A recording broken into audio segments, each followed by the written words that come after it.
साधना मन वचन काया के पार आत्मा की साधना है। आत्मा में आत्मा को स्थित करना है। बहुत गहरी साधना है, एकदम नहीं होता, कठिन है। क्योंकि आज तक हमने मन को ही महत्व दिया। मन ने कहा घूम के आओ, हम घूम गए। मम ने कहा सर्दी लगती है, हमने कंबल ले लिया। मम ने कहा गर्मी लगती है, हमने पंखा चला लिया। मन अच्छा नहीं लगता, किसी से बातचीत कर ली। तो पूरा जीवन हमने मन का पोषण किया और विचारों को ही महत्व देते रहे और बुद्धि को महत्व दिया। ये मेरे विचार, ये मेरी बुद्धि, ये मेरा निर्णय, ये इसको अलग कर देना, इसको डिलीट करके अपने आत्मा में आना। तो आत्मा का अनुभव कुछ हुआ। आत्मा क्या है? आत्मा निराकार है, आत्मा को देखा नहीं जा सकता। आत्मा का स्वभाव मात्र ज्ञाता दृष्टा, जानना और देखना। जो तुम जानते हो, आपके भीतर विचार आ रहे हैं, कौन देख रहा है? आत्मा। मन नहीं लग रहा है, कौन जान रहा है? नींद आ गई, कौन जान रहा है? पैर में दर्द हो गया। इसके पीछे अनुभूति किसकी है? किसकी अनुभूति है? आत्मा। आत्मा ना हो अनुभूति होगी? आत्मा ना हो आंखें देखेंगी, कान सुनेंगी, नासिका सुगंध लेगी, जिह्वा स्पर्श करेगी, स्वाद सूंघेगी। आत्मा की उपस्थिति में सब कुछ होता है। तो मुख्यतः महत्व किसका है? आत्मा का। हमने आत्मा को तो गौण कर दिया। आपने पंखे लगा दिए, बिजली लगाई नहीं, स्विच करंट लिया ही नहीं, तो इसके पंखों का क्या फायदा? पंखे काम आएंगे जब आपके पास उस डायरेक्ट करंट आएगा, तब पंखे काम आएंगे। ऐसे हमने ये साधना आत्मा की है। आत्मरमन, आत्मचिंतन, आत्मनिरीक्षण। आत्मा क्या है? जैसे शरीर तो दिखाई देता है, आप बातचीत करते हैं, सुनते हैं। आज तक हमने सुख किस में माना? शरीर में। तो सुख शरीर में है ही नहीं, ये भ्रांति है, ये अज्ञान है। अभी पहला दिन है, कल आपको अच्छा लगेगा, फिर 2-3 दिन और करवाएंगे, फिर अच्छा लगेगा। पर जितना आप करोगे, आप तो पहली बात करो, सुख शरीर में नहीं है। आपने अच्छा भोजन कर लिया, सुखी हो गए? नहीं, वो तो इंद्रियों का सुख है। इंद्रियों का सुख अलग है, आत्मा का सुख अलग है। आत्मा में इतना सुख है, इतना आनंद है कि आपको तीनों लोकों का सुख एक तरफ, आत्मा का सुख एक तरफ। 26 देवलोकों के देवलोकों का सुख अलग और सिद्ध शिला में बैठे सिद्ध आत्मा का अलग। और तुम्हारे भीतर भी है, पर आज तक हमने आत्मा को महत्व ही नहीं दिया। महत्व अब आपने दिया, जाना आत्मा क्या है। 2 तत्व हैं, जीव और अजीव। जीव का स्वभाव क्या है, अजीव का क्या है? जीव का स्वभाव क्या है? चेतना लक्षण, ज्ञान गुण लक्षण, ज्ञाता दृष्टा भाव, जानो और देखो मैं कौन हूँ। अब ये आपने जाना मैं कौन हूँ, मैं और मेरा का ध्यान देखा। आज तक मेरा मेरा मेरा घर, मेरा परिवार, मेरा बेटा, मेरी विचारधारा, मेरी परंपरा, दुखी हो जा रहे हैं। तो तुम्हारा है ही नहीं तो क्यों पकड़े बैठे हो? ये टेबल मेरा है, ये तो प्रयोग के लिए रखा है। मेरा टेबल, मेरी कुर्सी, मेरा पट्टा। ये कोई सोचे तो क्या कहोगे? ऐसे हमने अपने परिवार को अपना बना लिया। मेरा परिवार, मेरा घर, मेरा बिस्तरा, मेरा बेटा। बेटा तुम्हारा है? बोलो। शरीर तुम्हारा है, विचार तुम्हारे हैं। पल पल में विचार बदलते हैं, तुम्हारे विचार कैसे हो सकते हैं? तुम्हारे विचार, ये ठीक है, संयोग बना है, आत्मा और देह का संयोग बना। जैसे बरसात होती है मिट्टी में तो घास पैदा हो जाती है, होती है कि नहीं? बरसात हुई, मिट्टी में घास पैदा, संयोग, पानी और मिट्टी का संयोग बना और बीज अंकुरित हो गया। ऐसे ही देह और आत्मा का जब संयोग जन्मों जन्मों का है तो शरीर ने आकार ले लिया और उसके साथ मन वचन काया बुद्धि आ गया। पर आत्मा अलग है और शरीर अलग, इसको समझना है। आज तक आपने मेरा मेरा मेरा, क्या तुम्हारा? आपने देखता था किसी का जन्म हो रहा है, किसी का मरण हो रहा है, किसी को यश मिल रहा है, किसी को अवयश मिल रहा है, कोई किसी को रोग आ गया, कोई निरोगी है, कोई बूढ़ा हो गया, किसी का जन्म हो गया, किसी को धन मिल गया, किसी को धन चला गया। ये सारा संसार ऐसे ही चल रहा है। इसको हमने अपना मान लिया। वो संयोग से तुम्हें एक परिवार मिला, माता पिता मिले, तुम्हें पता था मेरे माता पिता ये होंगे, और अब जब जाओगे अगला जन्म कहाँ होगा पता है, पहला कहाँ था पता है। तो जब पहले जन्म का पता नहीं, अगले जन्म का पता नहीं, यहाँ के बीच के बैठे को अपना मान लिया, वो तुम्हारा कैसे हो गया? समझे? वो है एक शरीर का संबंध है, पर शरीर का संबंध शाश्वत नहीं है। शरीर का संबंध थोड़ी देर का है, क्षणभंगुर है, समाप्त हो जाएगा। शाश्वत संबंध किसका है? आत्मा का। किसके साथ? आत्मा और सिद्धालय। हमारे आत्मा जब 8 कर्म क्षय हो जाएंगे, सिद्धालय चली जाएगी। मोनीय कर्म क्षीण हो गया तो केवल ज्ञान प्रकट हो जाएगा, और भीतर से होगा तो केवल ज्ञान भी भीतर है। तुम्हारे पास इतनी शक्ति आत्मा ने कि तीनों लोकों को, तीनों का मतलब 7 नरकों को, मध्य लोक को, ऊपर को एक साथ जानना और देखना दर्पण की भांति। जैसे आप अपने चेहरे को दर्पण में देखते हैं, ऐसे ही जानोगे और देखोगे। ये शक्ति आत्मा में है। तो आपने तीसरा ध्यान किया, मेरा मेरा मेरा। तो मेरा क्या है? जो मेरा है वो है ही नहीं, जो मैं हूं वो सत्य है। अब आपको सत्य और असत्य की समझ में आई? सत्य क्या है? मैं आत्मा। और मेरा क्या है? मेरा शरीर, मेरे विचार, मेरा परिवार, मेरा माता पिता, छुटने वाले हैं। जितना जितना संबंध है आयुष कर्म का तब तक है, फिर चले जाएंगे। तो जो आपका है ही नहीं उसको अपना कैसे मान लिया? बचपन में जब आप माँ के गर्भ से बाहर आए, छोटे से थे, 4-5 साल के, 10 साल, 20 साल, 50 साल, 70 साल, कैसा शरीर बदल गया, पर आत्मा वही है। आत्मा का बचपन, जवानी, बुढ़ापा नहीं आता, शरीर का आता है। आत्मा का जन्म और मरण होता ही नहीं। आत्मा सदाकाल वैसी ही थी, है, रहेगी।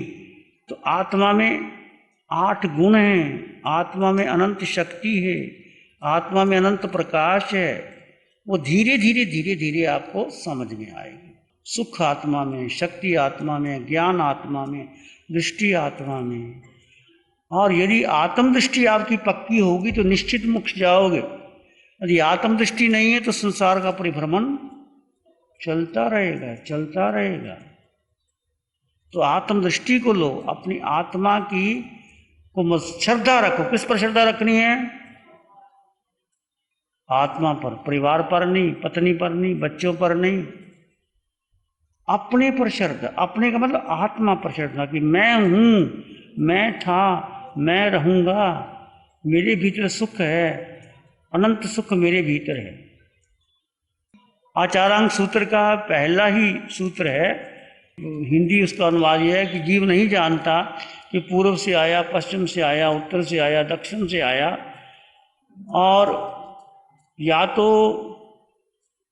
अरिहंत जानते हैं, केवल ज्ञानी जानते हैं, या किसी के उपदेश से जान सकते हैं। वो सोहम लिखा हुआ, सोहम। आचार्य भगवान आत्माराम जी की टीका है, सूत्र है, उसमें सोहम है। सोहम की विधि भी बताई है थोड़ा सा। तो आचारांग सूत्र का पहले सूत्र का पहला ही सूत्र है, सोहम है। सो हम, मैं। सोहम कोई मंत्र नहीं है, सोहम आत्मा से परमात्मा मिलन की ध्वनि है। सो मैंने सिद्ध भगवान, अरिहंत परमात्मा, देवलोक में जो आत्मा है, मुझ में है, आप में है, सब में वही आत्मा है। तो आत्म तत्व को जानो और समझो। तो धीरे धीरे, जैसे गीता में कहा गया है, आत्मा को शस्त्र काट नहीं सकते, अग्नि जला नहीं सकती, पानी गला नहीं सकती, वायु उड़ा नहीं सकता, वो मैं हूँ, वो तुम हो। तो कामदेव को देवता ने परीक्षा ली, तलवार लेके आ गया, काटने लगा उसको, उसके परिवार को। कामदेव कहता है मेरे शरीर को काट सकते हो, आत्मा को नहीं। तो ऐसी परीक्षाएं भी होती हैं। जैसे जैसे आप ध्यान करोगे तो अभी आपने जो ध्यान सिखाया जाता है, ये सामायिक ध्यान की करना।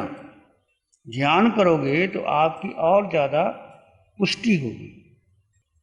मिथ्यात्व और समकत दो बातें हैं। देखो, जीव अपने 25 बोल के थोकने में 10 प्रकार का मिथ्यात्व आता है ना।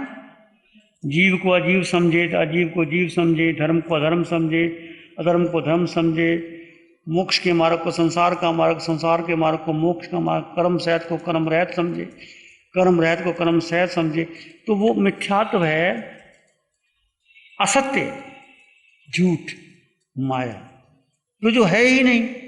जीव है, जीव का गुण धर्म क्या है? जीव है आत्मा, अजीव है सारा संसार, पुद्गल जितना भी है वो अजीव है। उसमें आत्मा, इसमें आत्मा है, ये पट्टे में है, इसमें आत्मा है, कंप्यूटर में आत्मा है, घर में आत्मा है, तुम घर में रहते हो तो तुम घर है, उसमें आत्मा। तो सारा अजीव का पसारा है।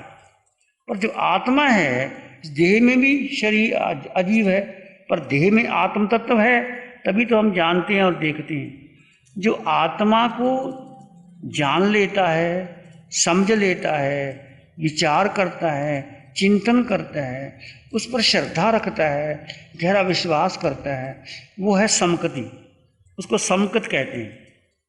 यदि इस पर विश्वास नहीं है तो तुम कितने शास्त्र पढ़ लो, कितने उपवास कर लो, कितने कुछ कर लो, आपको पुण्य मिलेगा पर आपके मोक्ष नहीं मिल सकता।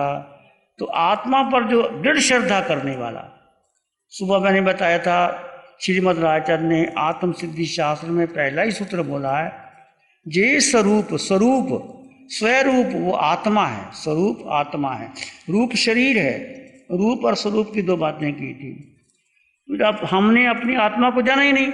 जैसे आप लोग हो, कितने साल से कर रहे हो, पर आत्मा को जाना, समझा? बोलो। सामायिक है। जैसे देखिए, समय का पाठ पढ़ते समय क्या कहते हैं हम? क्रेमी भन्ते सामायं सवज्जं योगं पचखां। हे भन्ते, हे भगवान, मैं सारे पापकारी योगों का पचखान त्याग करता। तो पाप कौन करता है? शरीर। कितने पाप स्थानक हैं? 18। तो आत्मा और शरीर भिन्न है।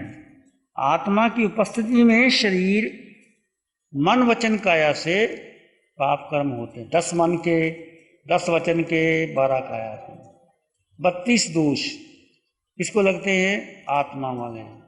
तो आप पढ़ तो लेते हैं पर मन के दोष लगे, वचन के लगे, काया के लगे, उससे पार। इस ध्यान शिविर में क्या कर रहे हैं आप? मन वचन काया के पार, मन को, मन की मौत। इस ध्यान शिविर में मन की मौत, बुद्धि की मौत, शरीर को अलग करके केवल अपने में स्थित हो जाना। जब आत्मा में स्थित होने का पुरुषार्थ करोगे, वो शुद्ध समयक होगी। भले अभी एक बार नहीं आएगी, जब 4 दिन का शिविर करोगे, फिर घर में साधना करोगे, फिर धीरे धीरे करते रहोगे तो आपको शुद्ध विधि मिल जाएगी। तो जीव का जीव के स्वरूप में स्थित हो जाना, निज का निज में रमन करना। निज यानी आत्मा, जीव यानी आत्मा, आत्मा की में रमन करना, वो ध्यान है, वो सामायिक है। तो जैसे आपको बिठा दिया गया, अभी आपने ध्यान किया, बहुत गहरा प्रयोग है ध्यान का ये। और विचार आएंगे, विचारों को कौन कर दो। विचार आए तो सोहम की ध्वनि ले लो, सोहम सोहम सोहम, वो गौन कर दो। और अपने आत्मा को सेंट्रलाइज करना है। इसको करना है आत्मा को, मुख्यतः आत्मा को दी। आज तक हमने किसको मुख्यता दी? शरीर के रूप को मुख्यता दी। शरीर सुंदर लगे, आईने में शरीर को देखा, शरीर कमजोर ना हो जाए, उसके लिए विटामिन लिए, उसके लिए दूध, सब कुछ लिया, कपड़े दिए, सुविधा दी, शरीर को दिया। मन को अच्छा लगे वो किया, विचार जो अच्छे लगे वो किया, बुद्धि ने निर्णय लिया उसको किया। तो मन वचन काया को ही महत्व दिया। ये साधना मन वचन काया के पार, न मन न वचन न काया। ठाणेनं मूणेनं छाणेनं अपानं। ये उसके पार की साधना है, आत्म स्थिति में स्थिर होने की साधना है। तो धीरे धीरे आप उस स्थिति में आओगे। जैसे ये घर में गए तब समायक पचक कीजिए, इस प्रकार की समायक करो। विचार आएंगे आने दो, जाएंगे जाने दे। मैं आत्मा हूँ, मैं शुद्ध आत्मा हूँ। और उसके बाद श्वास को देखा, सोहम को देखा और आत्मा में लीन होने का पुरुषार्थ करते चले गए, करते चले गए। प्यारी गुरुवाणी है, बड़ी ही सुहानी है। नमो अरिहंतानं, नमो सिद्धानं, नमो आर्यनं, नमो जैनं, नमो लोय सब सावनं, धम्मो मंगल मुखी धम अहिंसा संयम माता देवावित्तं नमं संति जस धम्म श्यामनो। श्री चत्तारी मंगलम अरहंता मंगलम सिद्धा मंगलम साहु मंगलम केवली पनत्तो धम्मो मंगलम। चत्तारी लोगोत्तम अरहंता लोगोत्तम सिद्धा लोगोत्तम साहु लोगोत्तम केवली पनत्तो धम्मो लोगोत्तम। चत्तारी शरणं पवज्जामि अरहंते शरणं पवज्जामि सिद्धे शरणं पवज्जामि साहु शरणं पवज्जामि केवली प्रणतं धम्मं शरणं पवज्जामि। चारेश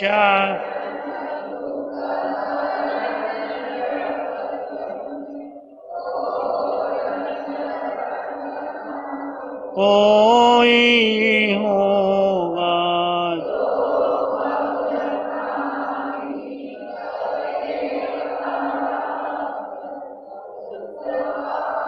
अजर अमर पद, उसका सदा ही मंगल होगा।